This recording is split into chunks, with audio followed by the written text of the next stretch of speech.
Capítulo 7. O coração das trevas. Naturalmente, você deve estar se perguntando por que criminosos condenados cooperariam com agentes federais. Também nos perguntamos isso ao começarmos o projeto. No entanto, a grande maioria daqueles que procuramos ao longo dos anos concordou em conversar conosco, e faziam isso por diversos motivos. Alguns deles realmente se sentem incomodados pelos crimes que cometeram e acreditam que cooperar com o estudo psicológico é uma maneira de repararem parcialmente e compreender a si mesmo. Acredito que Ed Kemper se encaixe nessa categoria. Outros, como já indiquei anteriormente, são aficionados pela polícia e pela lei, e gostam de estar na presença de policiais e agentes do FBI. Alguns acreditam que tirarão algum benefício de estarem cooperando com autoridades, embora nunca prometemos qualquer recompensa. Outros se sentem ignorados e esquecidos, portanto almejam a atenção e alívio do tédio que nossa visita representa. E alguns simplesmente desejam ter a oportunidade de reviver suas fantasias assassinas nos mínimos detalhes. Queríamos ouvir o que aqueles homens tinham a nos dizer. Porém, estávamos mais interessados em uma série de perguntas básicas que discutimos em um artigo explicando o objetivo do estudo na edição de setembro de 1980 do FBI Law Enforcement Bulletin. 1. O que leva uma pessoa a se tornar um criminoso sexual e quais são os primeiros sinais de alerta? 2. O que servem para encorajar ou inibir a execução de seus crimes? 3. Que tipo de resposta ou estratégia de cooperação de pretensas vítimas são bem-sucedidas com que tipo de criminoso sexual, no sentido de evitar vitimização? 4. Quais são as implicações para a periculosidade, o prognóstico, a disposição e o tipo de tratamento do criminoso? Compreendíamos que, para esse programa ter algum valor, precisávamos estar completamente preparados para filtrar instantaneamente o que cada homem nos dizia. Sempre, porque qualquer pessoa razoavelmente inteligente, como muitos desses criminosos eram, tentam encontrar no sistema uma brecha que possam usar em seu favor. Vários criminosos em séries são bons manipuladores por natureza. Se o fato de serem mentalmente instáveis pode ajudá-los no andamento do caso, eles podem ser mentalmente instáveis. Se está arrependido por ajudá-los no andamento do caso, eles podem parecer arrependidos e contritos. Mas, independentemente de qual caminho eles lhe pareçam melhor, percebi que todas as pessoas que concordam em falar conosco eram parecidas. Não tinham mais no que pensar. Então, pensavam muito tempo, pensando sobre si mesmas e sobre o que havia feito, e poderiam recontar tudo, recontar tudo para mim nos mínimos detalhes. Nossa tarefa era saber o bastante sobre elas e seus crimes com antecedência, para nos certificar de que estavam falando a verdade, porque também havia tido tempo suficiente para construir cenários alternativos que a tornavam muito mais solitárias e inocentes do que o registro indicava. Em muitas das primeiras entrevistas, depois de ouvir a história de um detento, eu tinha vontade de me virar para Bob Hessler ou quem estivesse comigo e dizer: será que será que foi ele incriminado falsamente? Ele tinha uma boa resposta para tudo. Será que realmente prenderam o cara certo? Por isso, a primeira coisa que fazíamos quando voltávamos para Quantico era conferir os arquivos e contatar a jurisdição policial local onde o caso transcorria para termos certeza de que a justiça não cometera graves equívocos. Durante a infância em Chicago, Bob Hessler ficou aterrorizado e intrigado com a morte de Susan Degnan, uma menina de 6 anos que havia sido raptada e assassinada. Seu corpo foi descoberto em pedaços nos esgotos de Evanston. Um jovem chamado William Heinrich foi capturado algum tempo depois e confessou o crime. Além do assassinato de outras 2 mulheres em um acampamento por conta de assaltos, que saíram do controle. Em um dos casos, a morte de Francis Brawl, ele havia escrito na parede com batom: "Pelo amor de Deus, me prendam antes que eu mate de novo. Não consigo me controlar." Henry atribuiu os homicídios a um tal George Murman, provavelmente uma abreviação de Murderman, assassino, que dizia viver dentro dele. Bob afirmou que o caso Henry foi provavelmente uma das suas primeiras motivações a se tornar um agente da lei. Depois que o projeto de pesquisa de personalidade criminosa já estava financiado e em andamento, Bob e eu fomos entrevistar Henry na penitenciária de Stateville, em Joliet, Illinois. Ele estava preso desde a condenação, em 1946, e havia sido modelo de bom comportamento desde então, além do primeiro prisioneiro no estado a receber um diploma universitário. Em seguida, passou a buscar uma pós-graduação. Quando o entrevistamos, Henry já estava negando qualquer conexão com os crimes, afirmando que havia sido condenado falsamente. Ele tinha uma resposta para qualquer pergunta que fizéssemos, insistindo que tinha um álibi e não chegara nem perto das cenas dos homicidas. Ele foi tão convincente e eu fiquei tão preocupado com a possibilidade de um erro grave da justiça ter sido cometido que, ao voltar para Quantico, vasculhei todos os arquivos sobre o caso. Além da confissão e das outras provas convincentes, descobri que as impressões digitais dele haviam sido encontradas nas cenas dos assassinatos de Degnan. No entanto, Henry havia passado tanto tempo na cela pensando e criando respostas para todas as perguntas que, se fossem submetidas a um polígrafo àquela altura, talvez passasse pelo teste sem problemas. Richard Speck, que estava cumprindo múltiplas sentenças de prisão perpétua pelo assassinato de 8 estudantes de enfermagem em uma residência na zona sul de Chicago em 1966, deixou claro que não queria ser agrupado com outros assassinos que estávamos estudando. "Não quero estar na mesma lista que eles", disse. "São todos loucos. Não sou um assassino em série", falava ele. Ele não negava o crime, mas queria deixar claro que não era como os outros. E de certa maneira, Speck tinha razão. Ele não era um assassino em série, do tipo que mata continuamente com um intervalo cíclico emocional ou de tempo de resfriamento entre seus crimes. Ele era o que eu caracterizei como assassino em massa, que mata mais de duas vezes como parte do mesmo ato. No caso de Speck, ele visitou a casa pensando em roubar, em busca de dinheiro para fugir da cidade.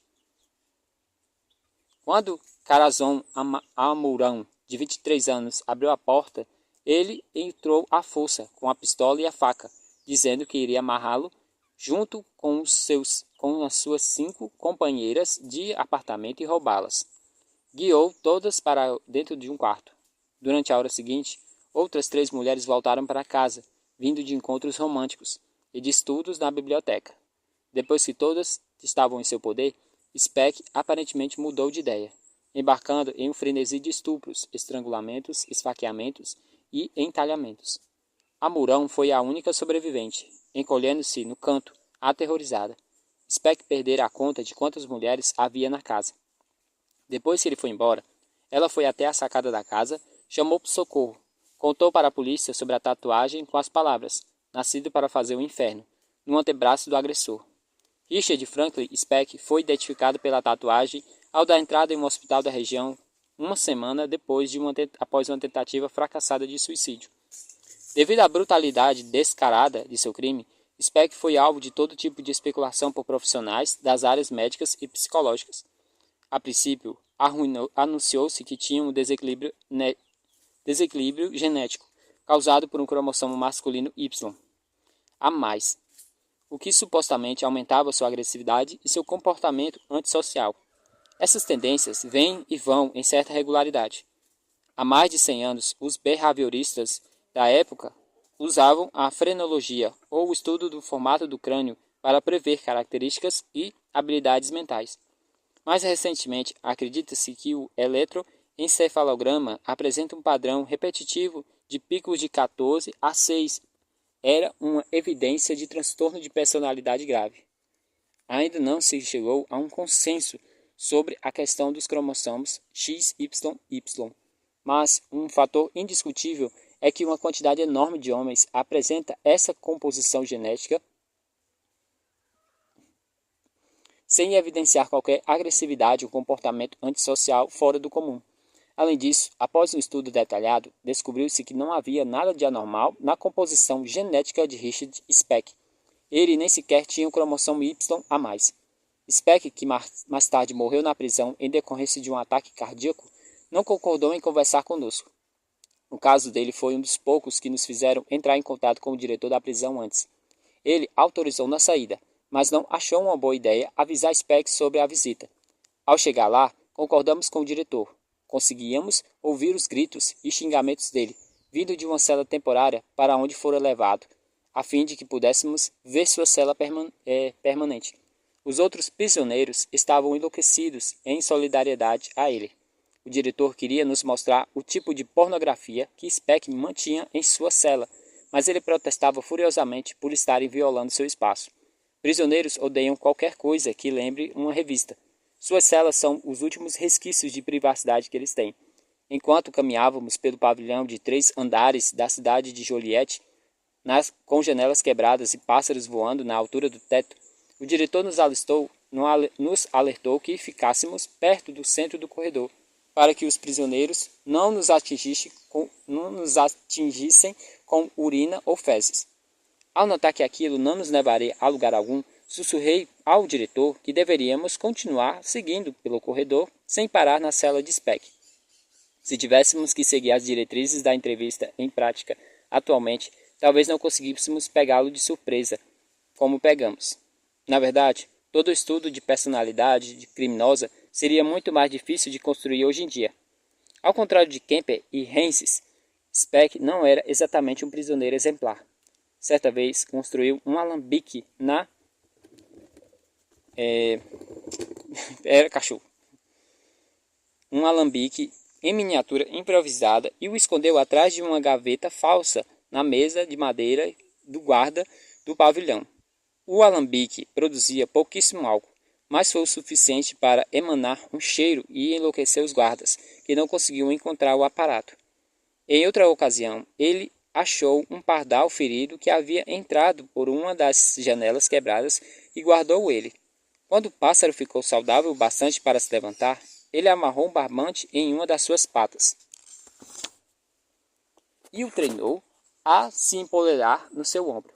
Depois de algum tempo, um dos guardas o avisou que animais de estimação eram proibidos na prisão. "Não posso ficar com ele?" desafiou Speck, caminhando até um ventilador ligado e lançando um pequeno pássaro nas hélices. "Pensei que você gostasse daquele pássaro", disse o guarda horrorizado. "Eu gostava", respondeu Speck, "mas se ele não pode ser meu, não pode ser de ninguém." Bob Hessler e eu reunimos com ele em uma sala de entrevistas no prédio de Juliette, acompanhado de seu conselheiro prisional, cuja função é parecida com a de um orientador escolar.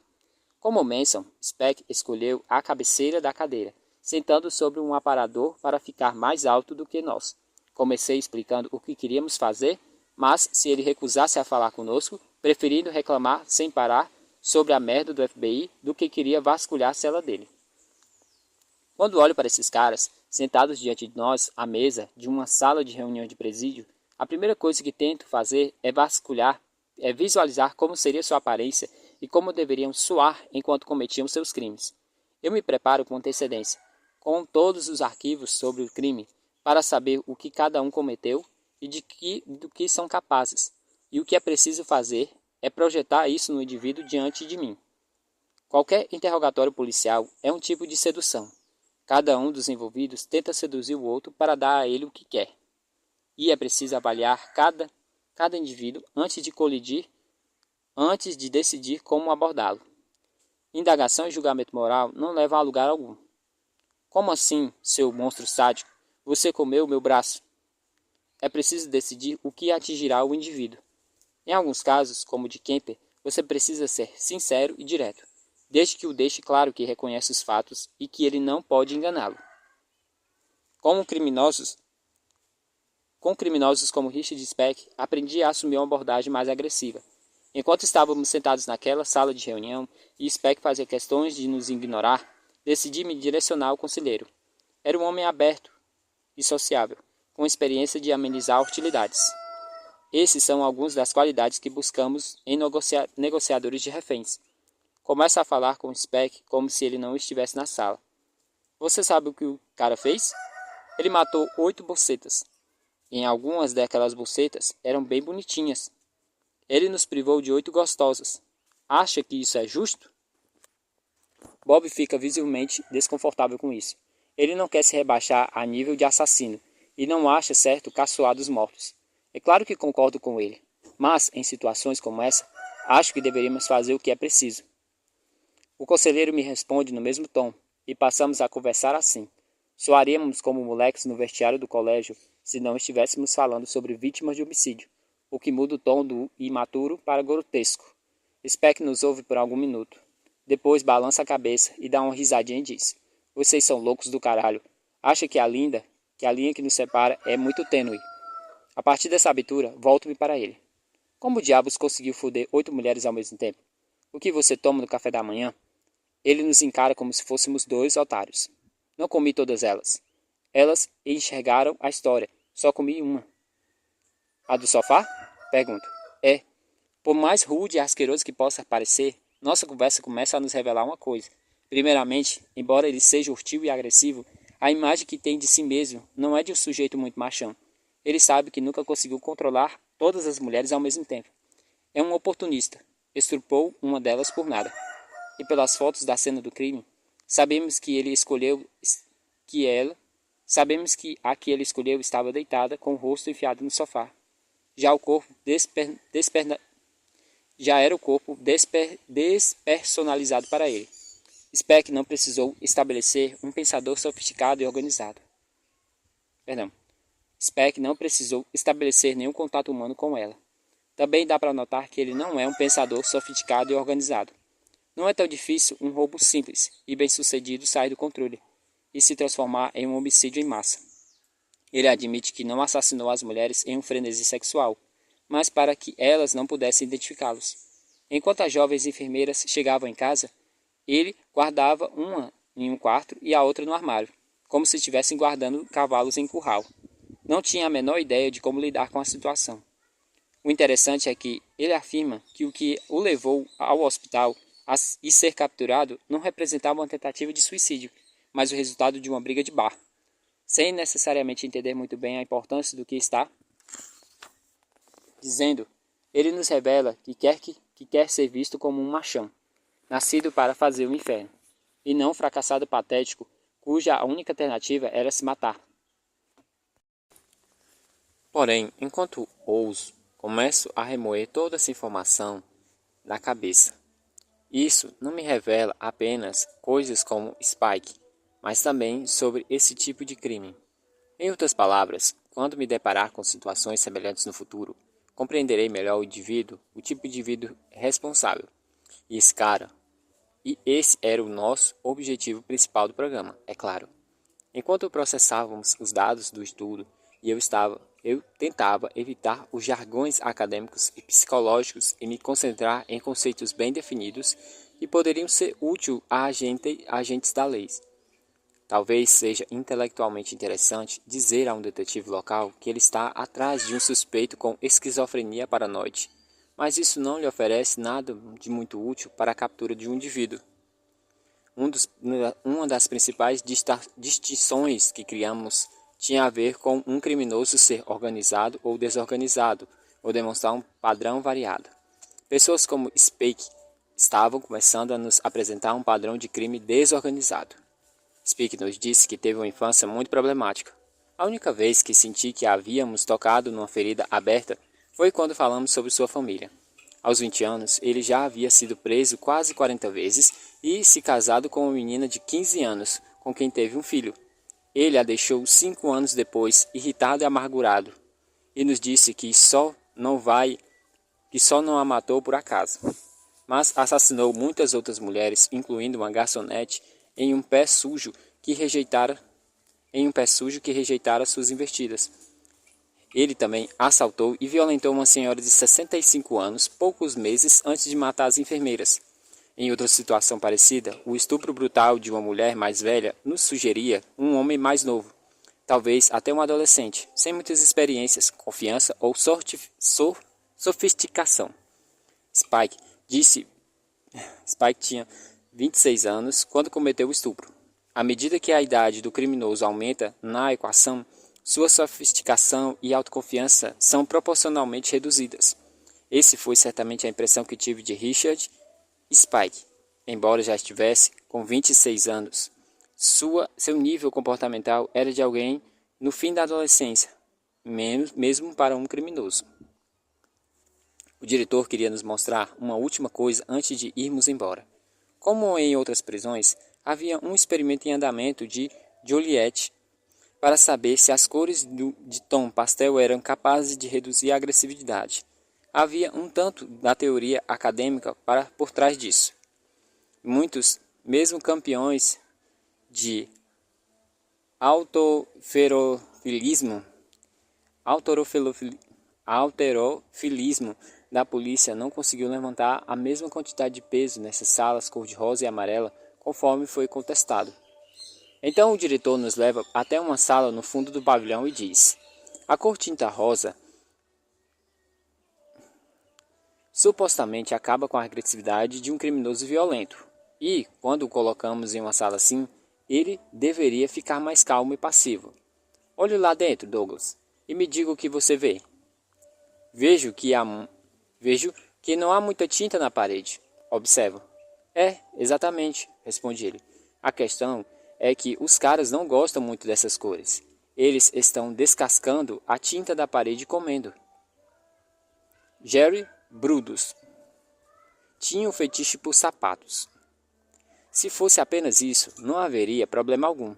Mas por uma série de circunstâncias, como uma mãe dominadora e punitiva, além de suas próprias compulsões, a questão era muito mais profunda, de levemente estranha a mortal.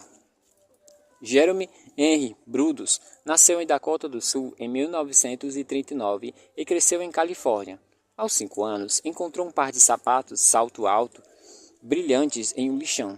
Ao levá-los para casa e experimentá-los, sua mãe ficou furiosa e disse que ele precisava se livrar daquilo imediatamente. Mas ele os manteve escondidos até que sua mãe os encontrou e queimou, castigando-o em seguida. Aos 16 anos, já morando em Oregon, Brudos passou a invadir casas da vizinhança frequentemente para roubar sapatos femininos e às vezes roupas íntimas que ele guardava e depois vestia. No ano seguinte, foi preso por atacar uma menina que havia atraído para dentro de seu carro porque queria vê-la nua. Ele passou por vários meses de terapia no Hospital Estadual de Salem, onde não o consideravam perigoso. Depois de terminar o ensino médio, serviu brevemente ao exército antes de ser dispensado por problemas psicológicos. Ele continuava invadindo casas e roubando sapatos e roupas íntimas, por vezes confrontando as mulheres que encontravam e as estrangulando até que desmaiassem. Quando, por um senso de obrigação, casou-se com uma jovem com quem recentemente tinha perdido a virgindade. Ele frequentou um curso profissionalizante e passou a trabalhar como técnico em eletrônica. 6 anos depois, em 1968, já pai de 2 crianças e ainda realizando suas buscas noturnas por souvenirs, Brudos atendeu à porta da casa e deu de cara com Linda Slayson, uma menina de 19 anos que vendia enciclopédias. Ela vendia enciclopédias e fora parar na casa errada por engano. Aproveitando a oportunidade, ele a arrastou até o porão, espancou e estrangulou. Depois de matá-la, tirou suas roupas e vestiu o corpo com diversas peças de sua coleção. Antes de desová-la, afundou-a no rio Willamette, amarrando a uma velha transmissão do carro. Ele cortou o pé esquerdo, colocou-a em um dos seus preciosos sapatos salto alto e o guardou no freezer. Voltou a matar 3 vezes durante os meses seguintes, cortando os seios das vítimas e criando moldes de plástico com eles. Foi identificado por várias universitárias que havia abordado e convidado para sair usando histórias parecidas, sendo preso após uma operação da polícia em um suposto local de encontro. Brutus confessou o que fizera e acabou se declarando culpado quando ficou claro que uma alegação de insanidade não funcionaria. Bob Hessler e eu o entrevistamos em sua moradia permanente na penitenciária estadual de Oregon, em Salem. Ele era corpulento e tinha um rosto arredondado e era educado e cooperativo. Mas quando perguntei detalhes específicos sobre seus crimes, ele disse que sofrer de hipoglicemia havia lhe comprometido a memória e que não se lembrava de nada do que fizera. Sabe, John, costumo ter essas crises de hipoglicemia e eu poderia cair de retalho do telhado de um presídio sem nem me dar conta do que estava fazendo. No entanto, quando Brutus confessou para a polícia, ele se lembrou muito bem de detalhes nítidos do crime e de onde poderia encontrar os corpos e as provas. Também se incriminou sem querer. Havia pendurado o corpo de uma das vítimas em um gancho em sua garagem, vestido o cadáver com uma roupa e os seus sapatos preferidos, depois colocando um espelho do chão sobre o corpo para espiar por baixo da saia dela. Ao tirar uma foto da cena, ele acidentalmente capturou a própria imagem no espelho. Apesar de suas afirmações sobre a perda de memória causada por hipoglicemia, Brutus apresentava muitas das características de um criminoso organizado. Isso estava diretamente ligado ao caráter fantasioso que ele já apresentava desde criança. Durante o começo da sua adolescência, morando na fazenda da família, ele nutriu fantasias sobre capturar vítimas em um túnel e forçá-las a fazer o que quisesse. Certa vez conseguiu enganar uma garota e levá-la até o celeiro, onde ordenou que ela se despisse para que ele pudesse tirar uma foto. Observando esse tipo de comportamento se estender até os crimes que cometeu na vida adulta, porém na adolescência, ele era ingênuo demais e sofisticado de menos para pensar em algo além de fotografar suas vítimas. Depois do acidente do celeiro, ele trancou a garota em um espingueiro e voltou algum tempo depois com uma roupa diferente e outro penteado, fingindo ser Ed, o irmão gêmeo de Jerry. Ele soltou a garota apavorada, explicando que Jerry estava passando por terapia intensiva e implorando para que ela não contasse nada para ninguém, ou Jerry se encrencaria e teria outra recaída. Algo que poderíamos notar em Jeremy Brutus, além desse compêndio com a intensificação de suas atividades, é um refinamento contínuo de suas fantasias.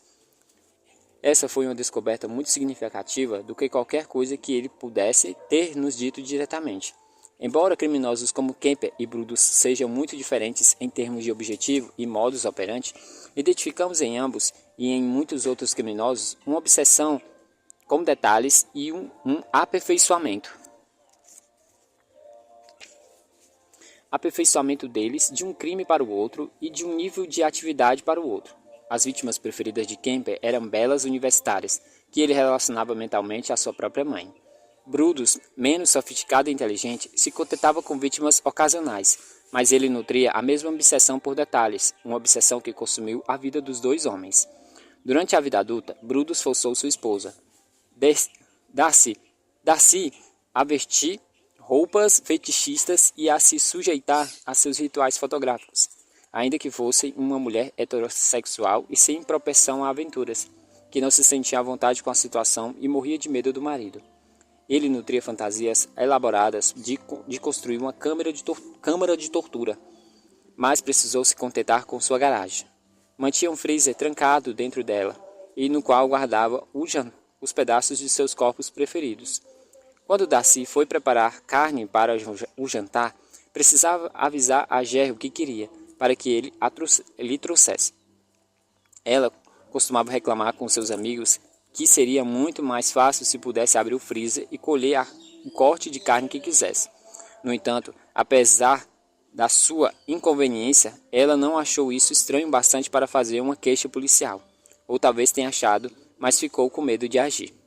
Brutus era um exemplo clássico de criminoso que começa com um comportamento estranho, porém inofensivo, que progressivamente vai se intensificando, de sapatos escondidos a roupas de irmã, depois a posse de mulheres. Ele começou roubando peças de varais, depois passou a perseguir mulheres que usavam sapatos de salto alto e invadir casas vazias, culminando no confronto com moradores assim que se tornou mais ousado. No início, apenas vestir roupas já era suficiente, mas depois que ele passou a desejar emoção mais forte. Na primeira abordagem em público, ele pediu que garotas deixassem que ele tirasse fotos. Quando uma delas se recusou a se despir, ele a ameaçou com uma faca. Não matou ninguém até surgir a ocasião perfeita, como uma vítima tocando sua campainha por acaso. Mas depois de matá-la e se dar conta da sofisticação de que o ato lhe trouxe, passou a querer fazê-lo sem parar, aumentando cada vez mais a mutilação do cadáver. Não estou dizendo, claro, que todos os homens que se sentem atraídos por salto, agulha ou ficam excitados com sutiãs e calcinhas de renda preta estejam destinados a uma vida de crime. Se isso fosse verdade, a maioria de nós estaríamos destinados a uma vida de crime. Se isso fosse verdade, a maioria de nós estaria presa. Mas, como no caso de Jerry Brudos, esse tipo de parafilia pode ser degenerativo e também situacional. Vou dar um exemplo.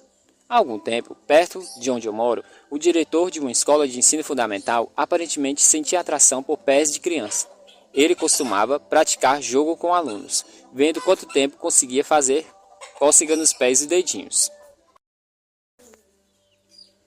Se aguentasse por determinado tempo, ele lhes oferecia dinheiro. Isso chamou a atenção dos pais quando algumas das crianças começaram a gastar no shopping sem saber explicar de onde o dinheiro vinha. Quando o diretor foi despedido pela Secretaria de Educação, a comunidade, e em sua maioria, protestou. Ele era um cara bonito, tinha um relacionamento normal e estável com a namorada e era querido tanto por crianças quanto pelos pais. Os professores acreditavam que ele estava sendo acusado injustamente. Mesmo que tivesse uma queda por dedos dos pés, aquilo era algo essencialmente inofensivo. Ele nunca havia abusado de uma criança alguma ou tentado forçá-la a tirar a roupa. Não era o tipo de pessoa que sequestraria uma criança para alimentar suas perversões. Concordei com essa análise. Nesse sentido, ele não oferecia algum risco à comunidade. Eu já havia conhecido, era um sujeito simpático e elegante. Mas digamos que, durante um desses jogos, uma menina reage mal, começa a gritar e ameaça entregá-lo. Em um momento de pânico, ele poderia acabar matando a criança simplesmente por não saber o que fazer para controlar a situação. Quando o supervisor da escola entrou em contato com a minha unidade pedindo ajuda, eu disse que acreditava que ele havia acertado em demitir o diretor. Na mesma época, fui convidado à Universidade de Virgínia, onde alunas estavam sendo empurradas do chão e tendo seus tamancos roubados em meio à confusão. Ainda bem, nenhuma das mulheres ficava gravemente ferida, e tanto a polícia local quanto a guarda universitária estavam tratando o caso como uma piada. Eu me reuni com eles e com os administradores da universidade e relatei o caso de Brudos e de outros criminosos com os quais tinha experiência, cumprindo minha missão de deixá-los aterrorizados quanto eu fui embora. A atitude oficial mudou drasticamente e fico feliz em dizer que os incidentes não se repetiram. Ao analisar a progressão criminal de Jerry Brudos, preciso me questionar se a compreensão e a intervenção nos estágios iniciais de alguns desses casos poderiam ser interrompido o processo que se seguiu. No caso de Ed Kemper, vi um assassino em série produzido por uma infância emocionalmente perturbada. Considero o caso de Jerry Brudos um pouco mais complexo. A parafilia específica dele estava visivelmente presente desde a infância. Ele ainda era uma criança pequena quando ficou fascinado por um par de sapatos altos que encontrou em um lixão. Mas parte de seu fascínio pode ter vindo de fato de que ele nunca ter visto algo igual. Eram sapatos completamente diferentes do que o que a mãe usava. Depois, quando ela reagiu com irritação, ele se tornou um fruto proibido. Pouco depois, ele roubou os calçados da professora. Mas, quando ela descobriu, sua reação o surpreendeu. Em vez de repreendê-lo, ela ficou curiosa para saber por que ele havia feito aquilo. De modo que ele já havia recebendo mensagens mistas de mulheres adultas a respeito do que fazia, e uma compulsão presumidamente inata estava se transformando aos poucos em algo sinistro e muito letal. O que poderia ter acontecido se o perigo dessa progressão houvesse sido identificado e se alguma atitude produtiva tivesse sido tomada para tentar lidar com os sentimentos dele? Pronto, a galinha já foi neutralizada. Continuando. Quando cometeu seu primeiro assassinato, era algum momento no meio do caminho? Com os estudos e os trabalhos que realizei desde então, tornei-me exatamente pessimista a respeito de qualquer coisa remotamente parecida com a reabilitação para a maioria dos assassinos com motivações sexuais. Para que haja qualquer chance de sucesso, algo precisava ser feito em uma etapa muito inicial, antes que eles alcançassem o ponto em que a fantasia se torna realidade. Quando minha irmã Arlene era adolescente, minha mãe costumava dizer que era capaz de descobrir muito a respeito dos garotos com quem a filha estava saindo apenas perguntando o que eles achavam de suas mães. Se o garoto declarasse amor e respeito pela mãe, isso provavelmente refletia em suas relações com outras mulheres em sua vida. Se ele considerasse a mãe uma bruxa, uma vadia ou um pé no saco, era quase certo de que trataria outras mulheres da mesma maneira. Pela minha experiência, posso afirmar que minha mãe acertou na música. Ed Kemper deixou uma trilha de destruição em Santa Cruz, na Califórnia, antes de finalmente criar coragem para matar a mulher que odiava de verdade.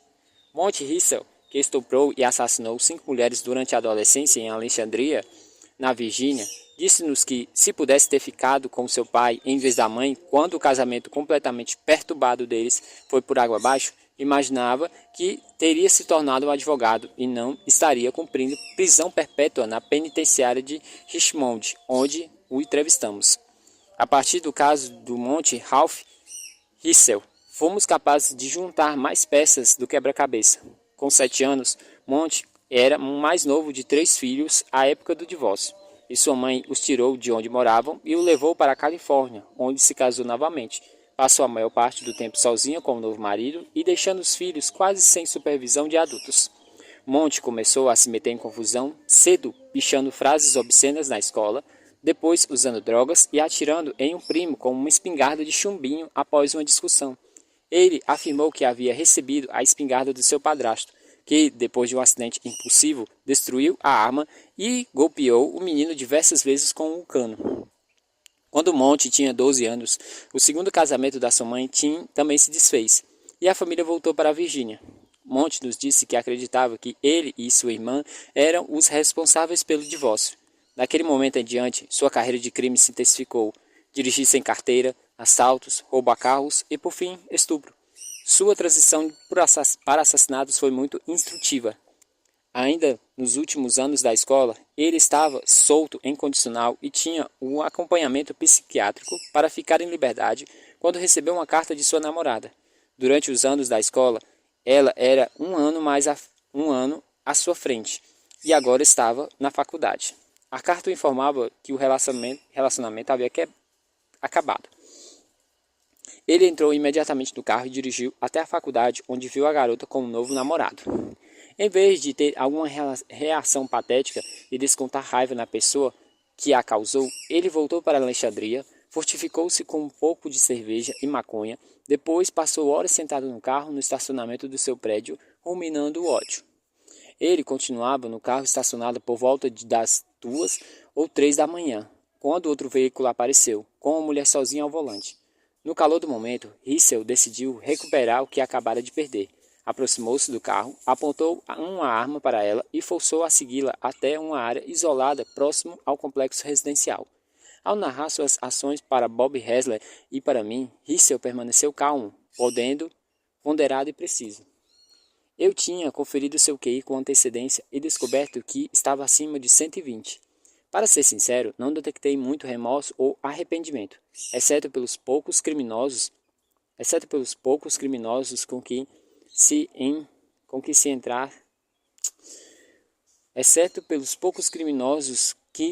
entregam ou cometem suicídio. O remorso costuma ser limitado naqueles que são capturados e presos. Mas ele não tentou minimizar seus crimes e me pareceu estar realmente nos oferecendo um relato com muita exatidão. Além disso, o comportamento que ele começou a descrever e continuou descrevendo continha uma grande quantidade de informações importantes. Principalmente, o crime Meu Deus do céu. Primeiramente, o crime ocorreu depois de um evento ou incidente desencadeador, que passamos a chamar de estressor. Passamos a ver essa situação diversas vezes. Qualquer coisa pode agir como estressor. Cada um de nós se incomoda com questões diferentes. Mas, como é de se esperar, as coisas são mais comuns são a perda de emprego ou de uma pessoa ou namorado, esposa no caso. Estou usando o feminino aqui porque, como já disse, a maioria desses assassinos é homem, por motivos pelos quais mais adiante especularei.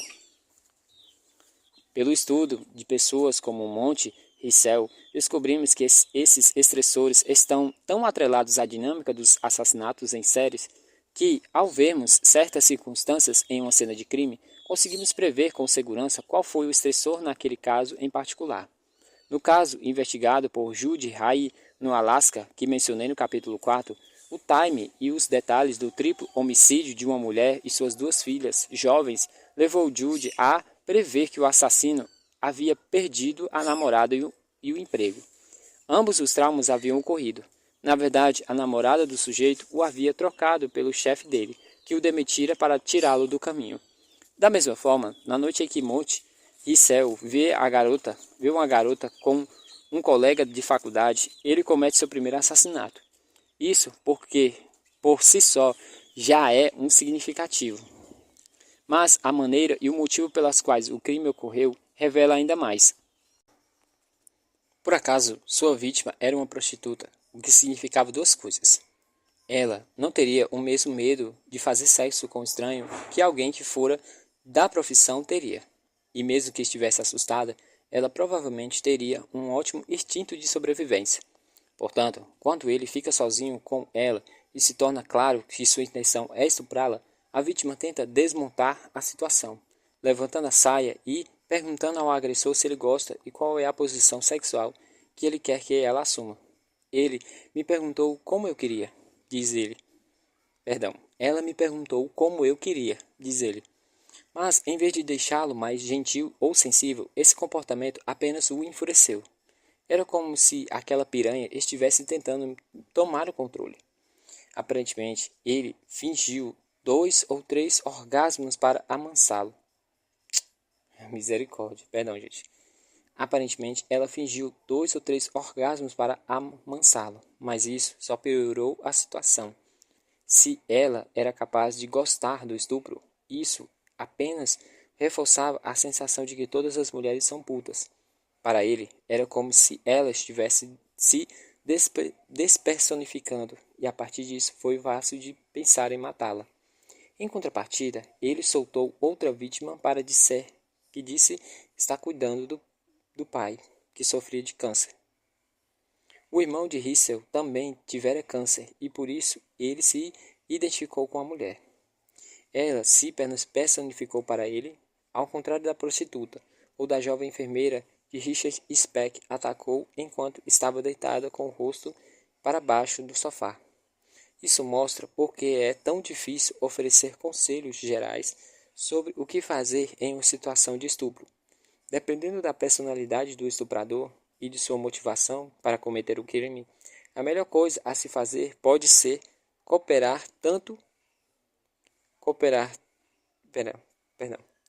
ser tanto cooperar quanto tentar convencê-lo a desistir. Ou talvez isso só piore as coisas. Resistir ou tentar lutar contra o que chamamos de estuprador de reafirmação de poder pode fazer com que ele pare.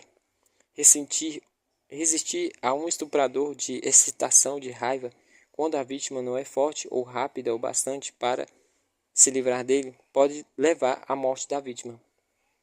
Tanto fazer com que o ato pareça prazeroso, porque o estuprador é sexualmente desajustado, não é necessariamente a melhor estratégia. Esses crimes têm a ver com raiva, hostilidade e afirmação de poder. Sexo é apenas incidental. Apesar de sua raiva, depois de estuprar a mulher que sequestrou no estacionamento, Issel ainda não tinha decidido o que fazer com a vítima. Mas então ela fez o que muitos de nós considerávamos ser o mais lógico. Tentou fugir. Isso fez com que ele sentisse ainda mais que ela estava sendo controlada, ela estava controlando a situação e não ele. Incluímos a seguinte situação de Rissel em um artigo sobre o estudo no American Journal of Psychiatry. Ela fugiu correndo pelo barranco. Foi então que eu a agarrei. Eu a prendi por uma chave de braço. Ela era maior do que eu. Comecei a forçá-la. Ela tropeçou. Rolamos ladeira abaixo e caímos dentro da água. Bati a cabeça dela em uma pedra e depois a mantive sobre a água. O que estávamos aprendendo era o comportamento da vítima é tão importante para a análise do crime quanto o do criminoso. Será que aquela era uma vítima de alto ou baixo risco? O que ela falou ou fez? E será que isso o instigou ou repeliu? O que podemos concluir de encontro deles? As vítimas preferenciais de Hissel eram simplesmente pessoas que estavam por perto, dentro ou ao redor de seu prédio. E depois que matou a primeira vez, isso deixou de ser tabu. Ele se deu conta de que era capaz de fazer aquilo e de gostar daquilo, e de se safar. Se houvesse sido chamado por esse caso e estivéssemos traçando o perfil do suspeito, esperaríamos encontrar certa experiência em seu histórico, algum crime violento quase tão grave quanto o homicídio, e estávamos certos. Para falar a verdade, o que provavelmente teríamos errado, mas para falar a verdade, o que provavelmente teríamos errado, pelo menos a princípio, era sua idade. Quando cometeu o primeiro assassinato, Hissel estava acabando de completar 19 anos. Esperaríamos um homem de 25 e 30 anos. O caso de Hissel, portanto, é a prova de que a idade é um conceito relativo em nosso trabalho. Em 1989, um dos integrantes da minha unidade, Greg McCreary, foi indiciado para uma série desconcertante de assassinatos de prostitutas em Rochester, Nova York. Trabalhando em estreia de colaboração com o capitão Lyndon Johnson e uma força policial de primeiro escalão, Greg desenvolveu um perfil detalhado e sugeriu uma estratégia que acabou levando à prisão e à condenação de Arthur Shawcross.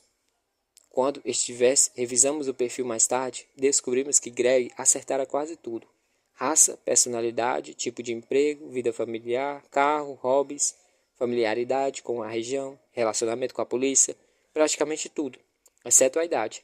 Greg havia previsto que seria um homem com quase 30 e poucos anos de idade, minimamente confortável com o conceito de homicídio. Na verdade, Shawcross tinha 45 anos. Descobriu-se que ele havia passado 15 anos na prisão pelo assassinato de 2 crianças pequenas, como se as prostitutas e os idosos crianças são alvos vulneráveis. Algum tempo o fez permanecer em espera. Meses depois de receber a liberdade condicional, ele retomou suas atividades de onde havia parado. Como Arthur Shawcross, Monte Hissel também estava em liberdade condicional quando cometeu seus assassinatos. E assim como Ed Kemper conseguiu convencer um psiquiatra de que estava progredindo muito bem, quando na verdade estava matando seres humanos. E é meio que uma versão doentia de uma velha piada sobre quantos psiquiatras são necessários para se trocar uma lâmpada. A resposta é apenas um, desde que a lâmpada queira ser trocada. Psiquiatra e profissionais que tratam de doenças mentais estão acostumados a lidar com um relato de autoavaliação dada pelo sujeito no acompanhamento de seu processo, e essa ideia parte do princípio de que o paciente deseja melhorar. Acontece que muitos psiquiatras são bastante fáceis de enganar e a maioria dos bons profissionais dirá que a única forma relativamente confiável de prever a violência é com histórico de violência. E uma das coisas que espero que tenhamos alcançado com o nosso estudo de personalidade criminal e nosso trabalho desde então é a capacidade de alertar os profissionais da saúde mental das limitações do relato de autoavaliação em casos que envolveu comportamento criminoso. Um assassino ou estuprador em série é, por natureza, manipulador, narcisista e completamente egocêntrico. Ele relatará a um oficial de condicional ou a um psiquiatra prisional qualquer coisa que ele queira ouvir e o que for necessário para que ele seja solto e possa continuar nas ruas. Enquanto Hissel nos descrevia seus assassinatos seguintes, notamos uma progressão. Ele ficou irritado quando sua segunda vítima o bombardeou com perguntas. Ela queria saber por que eu queria fazer aquilo. Por que eu escolhi ela? Se eu tinha uma namorada, qual era o meu problema? o que eu pretendia fazer. Ela dirigiu o carro sob a mira de uma arma, e como outra vítima, tentou escapar. Àquela altura, ele se deu conta de que precisaria matá-la e esfaqueou a mulher diversas vezes no peito. Quando cometeu seu terceiro homicídio, tudo já parecia muito fácil. Ele havia aprendido com suas experiências anteriores e não deixara que essa vítima falasse com ele. Precisava mantê-la despersonificada. Eu pensei, já matei duas delas, por que não montar aquela também? Foi nessa hora que sua progressão, foi nessa hora de sua progressão que ele soltou a mulher para que ela cuidasse do pai com câncer. No entanto, nos últimos dois homicídios, sua intenção estava muito bem estabelecida. Ele afogou uma e esfaqueou a outra, entre 50 e 100 vezes, seguindo sua própria estimativa. Como quase em todos os outros casos, Ríssel nos mostrou que a fantasia já existia muito antes de os estupros e assassinatos começarem. Perguntas de onde essas ideias tinham vindo. Ele nos disse que vinham de vários lugares, mas que uma delas viera de suas leituras sobre David Berkowitz. David Berkowitz, conhecido inicialmente como assassino do calibre .44 e em seguida como filho de Sam.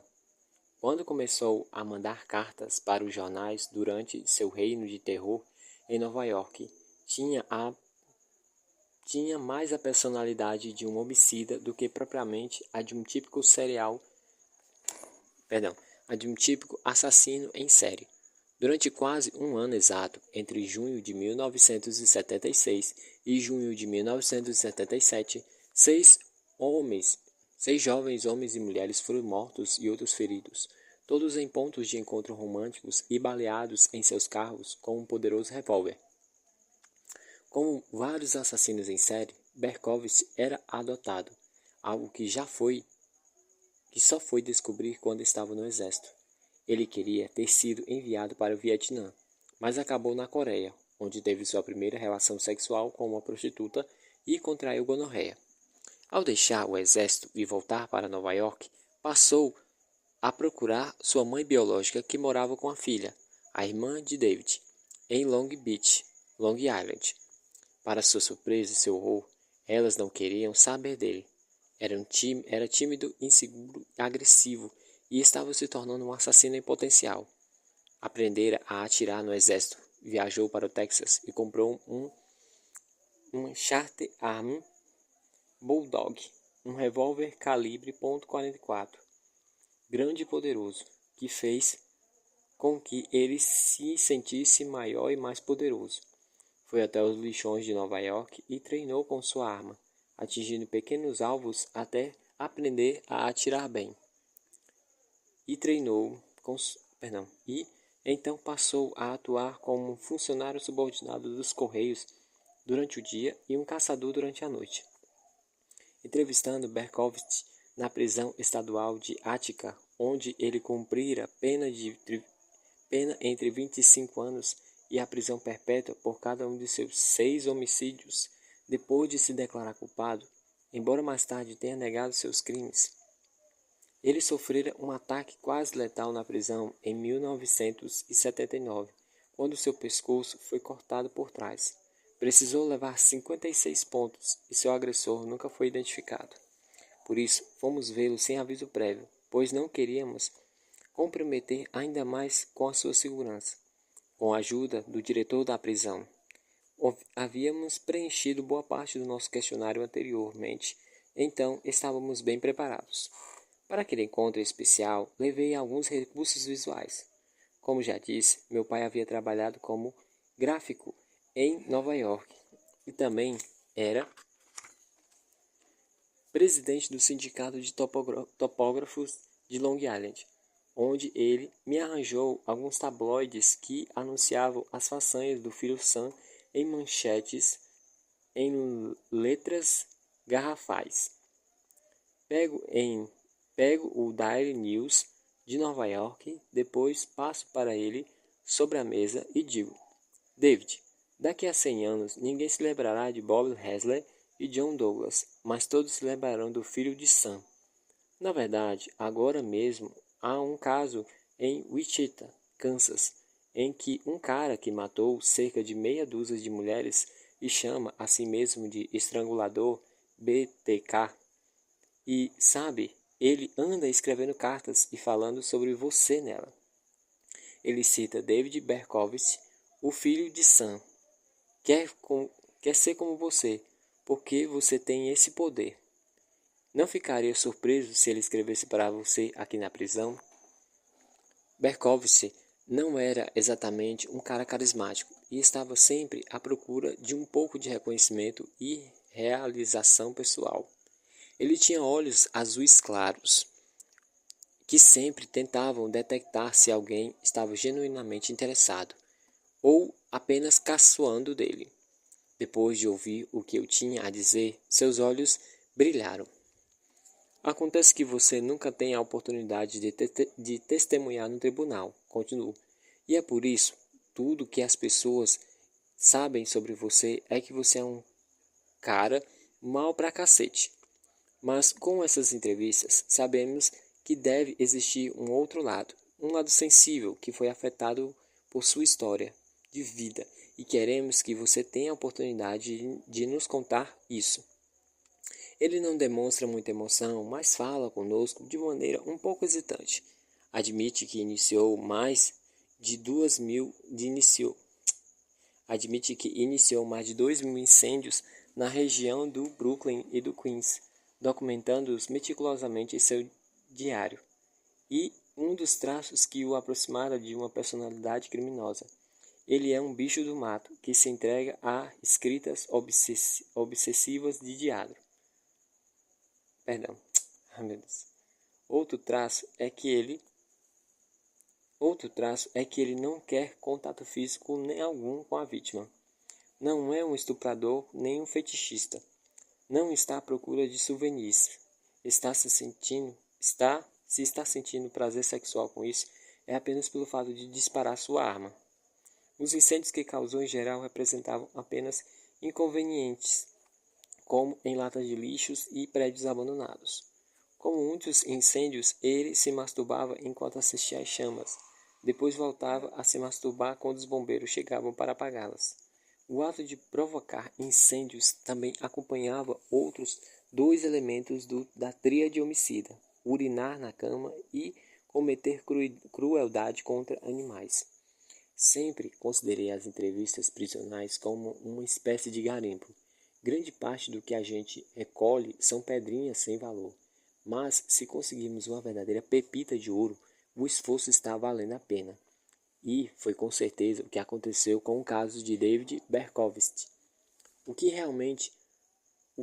é realmente muito interessante para nós é que, enquanto ele rondava essas áreas de encontros românticos, em vez de seguir para o lado do motorista e onde normalmente ficava o homem do casal, o que representava um risco maior, ele se direcionava para o lado do carona.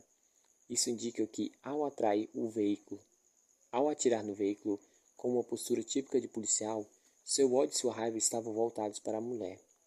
O homem ao volante estava apenas no lado errado e na hora errada. Provavelmente não havia contato visual algum entre o agressor e a vítima. Tudo era feito à distância.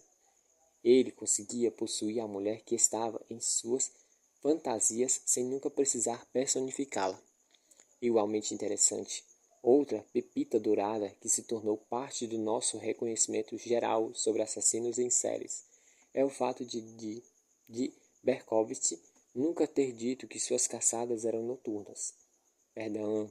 É o fato de Berkowitz nos terem dito que suas caçadas eram noturnas.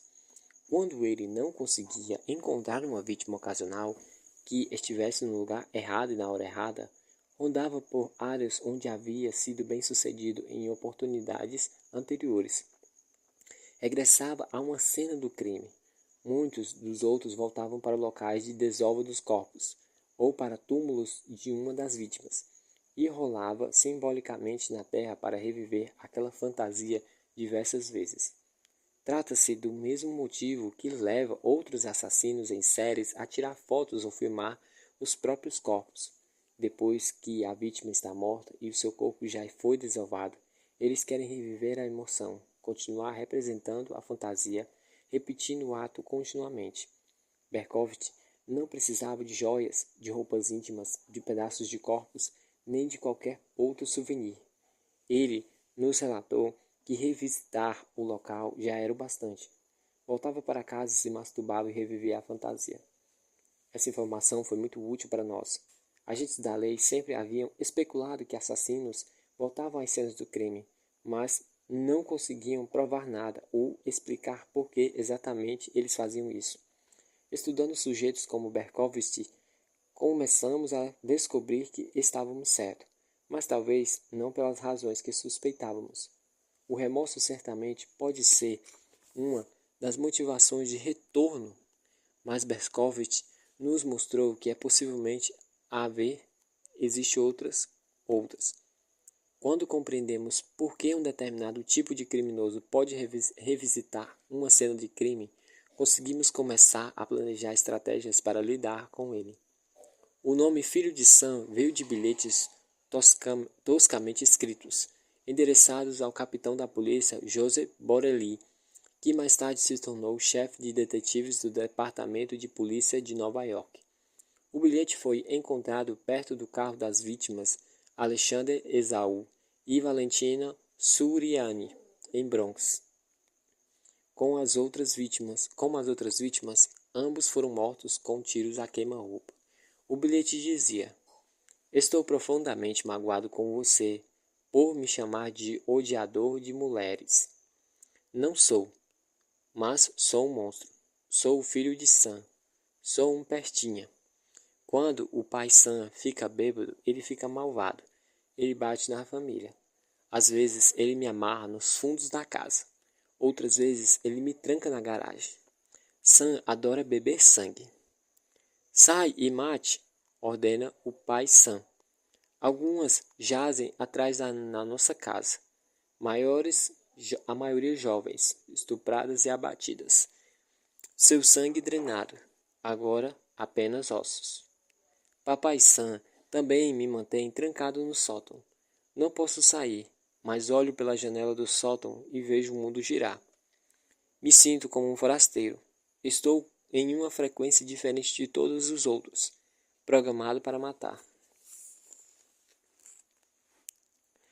No entanto, para me deter, vocês precisam me matar. Um alerta para toda a polícia. Atirem em mim primeiro. Atirem para matar ou saiam do meu caminho, porque vocês morrerão. Papai Sam é velho agora. Ele precisa de um pouco de sangue para perseverar a sua juventude. Ele já teve muitos ataques cardíacos. Ai, meu coração me dói. Ele dói, filhão. Sinto saudades da minha bela princesa mais do que tudo. Ela estava descansando na casa da Nossa Senhora, mas a verei em breve. Eu sou o monstro, Beelzebub, o gigante gorducho. Eu adoro caçar, espreitando as ruas à procura de uma presa atraente. Carne saborosa. As mulheres de Queens são as mais bonitas. Devo ser a água que elas bebem. Vivo para a caça, minha vida. Sangue para o papai. Senhor Borelli. Senhor, não quero mais matar. Não, senhor, não quero mais. Não, não, senhor. Não mais que preciso. Honrar o pai e a mãe. Quero fazer amor com o mundo. Amo as pessoas. Não pertenço à terra. Devolvo aos violentos. Para as pessoas de Queens, amo vocês e quero desejar a todos um feliz Páscoa. Que Deus abençoe vocês nessa vida e na próxima. E por isso digo adeus e boa noite. Polícia, permita-me assombrar vocês com essas palavras. Eu voltarei, a ser interpretado como bang, bang, bang, bang, vosso criminoso, senhor monstro. Esse Zé Ninguém desprezível se tornou uma celebridade nacional. Mais do que 100 detetives se reuniram em uma equipe que ficou conhecida como Força Tarefa Ômega.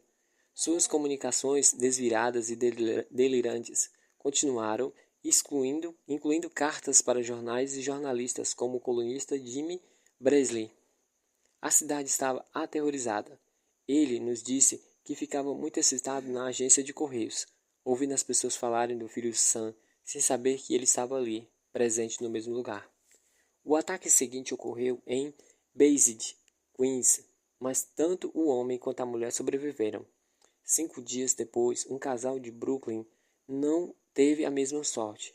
Stacy Moscovitch foi morta na hora, e Robert Violent sobreviveu, mas perdeu a visão. O filho de Sam finalmente foi capturado porque estacionou seu Ford Galaxy perto demais de um hidrante na noite do seu último assassinato. Uma testemunha local se lembrou de ver um policial emitindo uma multa e quando ela foi arrastada, levou diretamente o David Beskovich.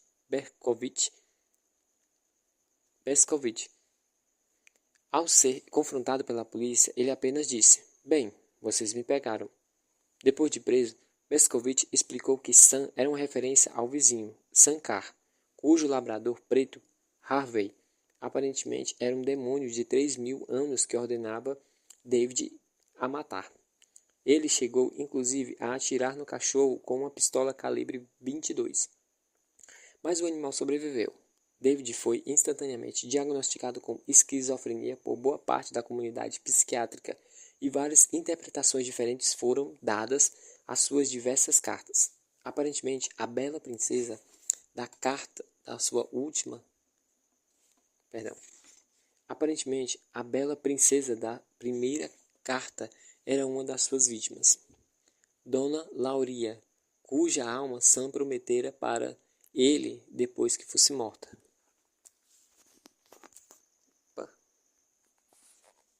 Mas, na minha opinião, para além do próprio conteúdo, o mais importante das cartas era a maneira como a sua caligrafia mudava. Nas primeiras cartas, ela era organizada e ordenada, depois era degradada cada vez mais até se tornar praticamente ilegível. Os erros de ortografia se tornavam cada vez mais frequentes. E é como se duas pessoas diferentes tivessem escrito. Também mostrei isso para ele. Ele nem havia notado. Se eu estivesse fazendo análise do seu perfil, assim que percebesse a degradação da caligrafia, saberia que ele estava vulnerável, prestes a se descuidar e a cometer um erro bobo, como estacionar na frente do hidrante, e poderia ajudar a polícia a capturá-lo. Esse ponto vulnerável seria o momento certo para adotar uma estratégia proativa.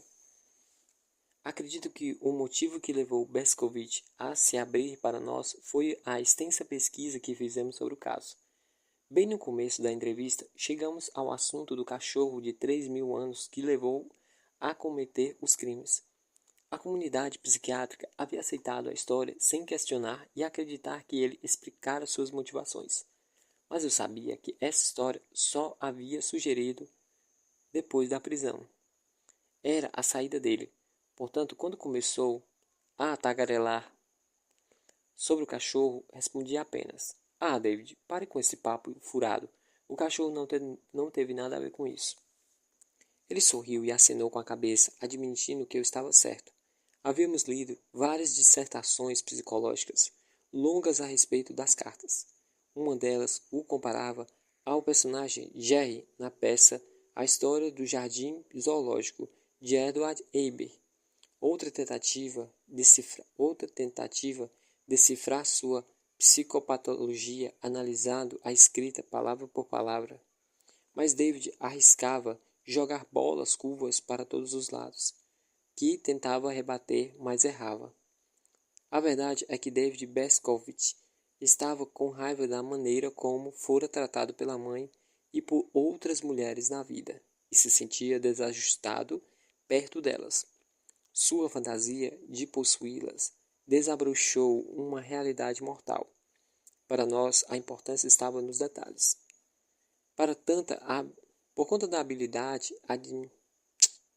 Por conta da habilidosa administração dos recursos do Instituto Nacional de Justiça por Bob Hessler e da compilação de entrevistas organizadas por Ann Burgess, conseguimos completar um estudo detalhado de 36 indivíduos até 1983. Também coletamos dados de 118 de suas vítimas, a maioria mulheres. A partir deste estudo, desenvolvemos um sistema para melhorar a compreensão e classificação dos criminosos violentos. Pela primeira vez na história, podíamos começar realmente a ligar o que passava na cabeça dos criminosos às evidências que eles deixavam em uma cena de crime. Isso, por sua vez, nos ajudou a caçá-los de maneira mais eficiente e capturá-los, processá-los legalmente de forma mais efetiva. O estudo começou a abordar algumas das questões mais antigas sobre a loucura e sobre que tipo de pessoa faria uma coisa dessas. Em 1988, expandimos nossas conclusões e organizamos um livro chamado Homicídio Sexual, Padrões e Motivações.